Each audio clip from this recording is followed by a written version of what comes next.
घने जंगल में सुबह का वक्त था। सूरज की हल्की रोशनी पेड़ों के बीच से जमीन पर गिर रही थी। जंगल में हर तरफ शांति थी। इसी जंगल में एक छोटा हाथी का बच्चा, जिसका नाम मोटू था, अपनी माँ के साथ रहता था। मोटू बहुत ही मासूम और शैतान था। वो कभी तितलियों के पीछे भागता, कभी पानी में खेलता। उसकी माँ हमेशा उसे समझाती थी, बेटा, जंगल में हमेशा संभल कर रहना। लेकिन मोटू को जंगल एक खेल जैसा लगता था। एक दिन मोटू खेलते खेलते जंगल के एक अजीब हिस्से में पहुंच गया। वहां जमीन गीली थी। उसने ध्यान नहीं दिया और अचानक उसका पैर दलदल यानी कीचड़ में फंस गया। मोटू ने बाहर निकलने की कोशिश की, लेकिन वो और ज्यादा फंस गया। वो जोर जोर से चिल्लाने लगा, माँ, माँ, मुझे बचाओ। उसकी माँ ने आवाज सुनी और तुरंत वहां दौड़ी। उसने अपनी पूरी ताकत लगा दी, लेकिन दलदल बहुत गहरा था। माँ हाथी की आंखों में आंसू आ गए। वो बेबस थी। जंगल के दूसरे जानवर भी वहां खड़े थे।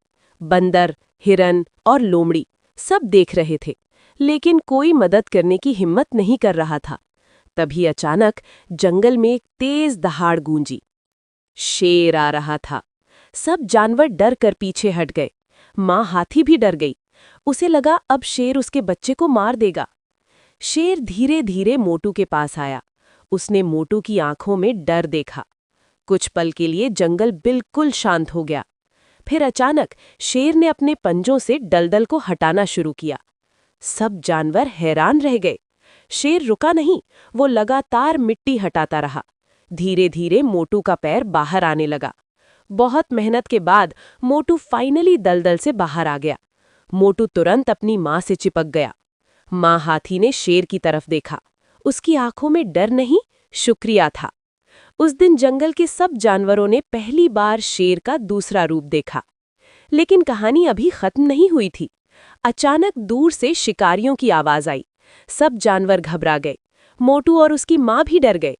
शेर तुरंत उनके सामने खड़ा हो गया। जब शिकारी पास आए, शेर ने इतनी जोर से दहाड़ा कि पूरा जंगल गूंज उठा। शिकारी डर गए। उन्होंने सोचा इतना ताकतवर शेर से लड़ना मुश्किल है। वो तुरंत वहां से भाग गए। शेर ने पीछे मुड़कर मोटू को देखा। मोटू अब सेफ था। शेर चुपचाप वहां से जाने लगा।